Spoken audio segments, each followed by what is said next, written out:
Hello dear student, my name is Shivam Sharma. Welcome to my channel S S chemistry. आज मैं लेकर आऊँ आपके लिए haloalkanes and haloarenes का लेक्चर नंबर 4। इसमें हम लोग बात करेंगे कार्बन और हेलोजन के बीच जो बॉन्ड होता है उसके नेचर पे बात करेंगे हम लोग। ठीक है, तो आइए फटाफट से स्टार्ट कर लेते हैं। यहाँ पे कुछ डिफिनीसन है, पहले इसको समझेंगे, फिर एक टेबल बनवाऊँगा उसके थ्रू हम लोग समझेंगे, फिर एग्जाम्पल्स लूँगा उसके थ्रू समझेंगे हम लोग। ठीक है, तो देखो सबसे पहले स्टार्ट करते हैं डिफिनीसन से। तो इसमें क्या है, देखो halogen atom are more electronegative than carbon. ठीक है, यहाँ पे ये बताया गया कि हेलोजन एटम जो होता है वो कार्बन से ज़्यादा इलेक्ट्रोनेगेटिव होता है। फिर देखो carbon halogen bond of alkyl halide is polarised.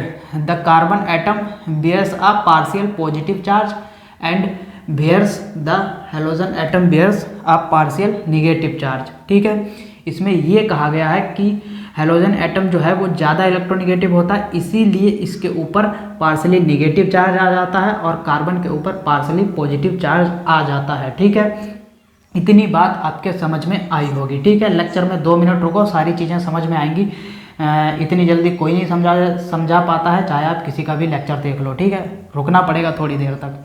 अब देखो इतनी चीज़ हम लोग समझ गए, फिर यहाँ पे आते हैं, टेबल बनवाएंगे, उसके थ्रू अच्छे से समझ में आएगा आप लोगों को। ठीक है, देखो अस be go down the group in the periodic table. ठीक है, जब हम लोग पीरियोडिक टेबल में ऊपर से नीचे जाते हैं तो the size of halogen atom increases. Halogen atom का साइज जो है वो बढ़ता है, इंक्रीज होता है। ठीक है, fluorine atom is the smallest and iodine atom is the largest.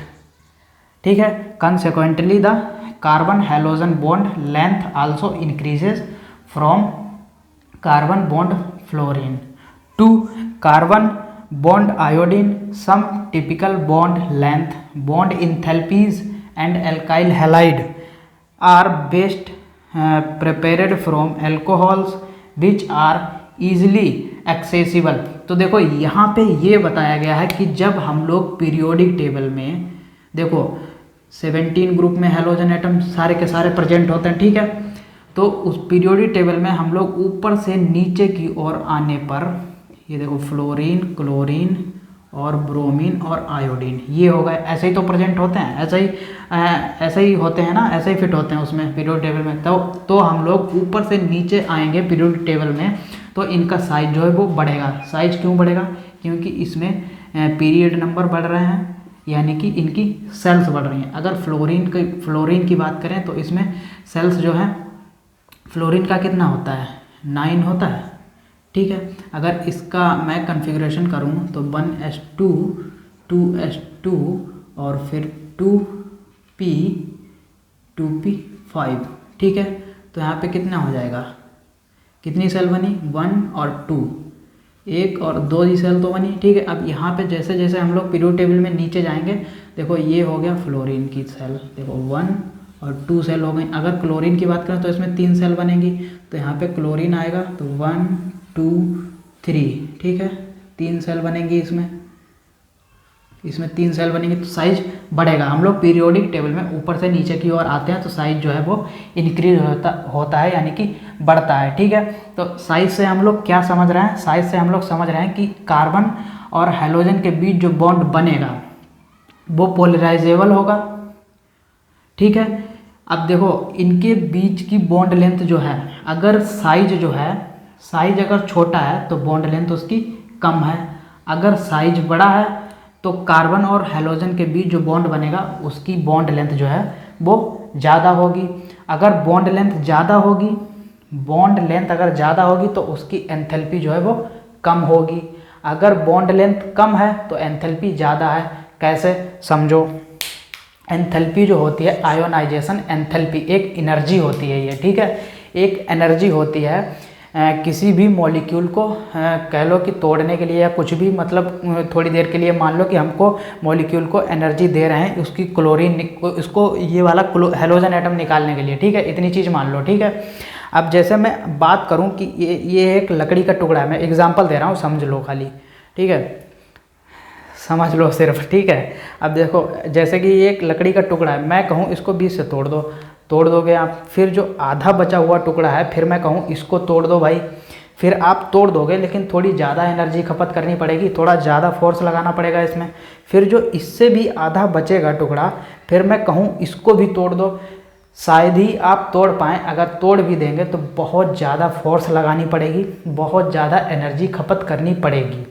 ऐसे ही मैं एग्जाम्पल दे रहा हूँ। अब इस एग्जाम्पल के थ्रू हम लोग समझ सकते हैं कि आयोनाइजेशन एनर्जी जो है वो हम लोगों को, जैसे ये हेलोजन एटम है, इसको निकालने के लिए हम इसमें किसी मॉलिक्यूल को दे रहे हैं, ठीक है, तो उसका बॉन्ड लेंथ अगर छोटा है, कम है, वो कस के बंधा हुआ है, तो उसमें ज़्यादा देनी पड़ेगी एनर्जी, तो उसकी आयोनाइजेशन एंथैल्पी जो है वो ज़्यादा हो जाएगी। अगर बॉन्ड लेंथ कम है तो आयोनाइजेशन एंथैल्पी ज़्यादा हो जाएगी। अगर बॉन्ड लेंथ ज़्यादा है, साइज बड़ा है, अब देखो जैसे इसके बीच देखो कार्बन और फ्लोरीन की बॉन्ड लेंथ जो है वो कम है, ठीक है। अगर वही मैं बात करूं यहाँ पे कार्बन और आयोडीन की, तो इसकी बॉन्ड लेंथ इसके अकॉर्डिंग ज़्यादा है। मान लो इसकी बॉन्ड लेंथ जो है, इसकी बॉन्ड लेंथ जो है वो 2 है, इसकी है 4, ठीक है।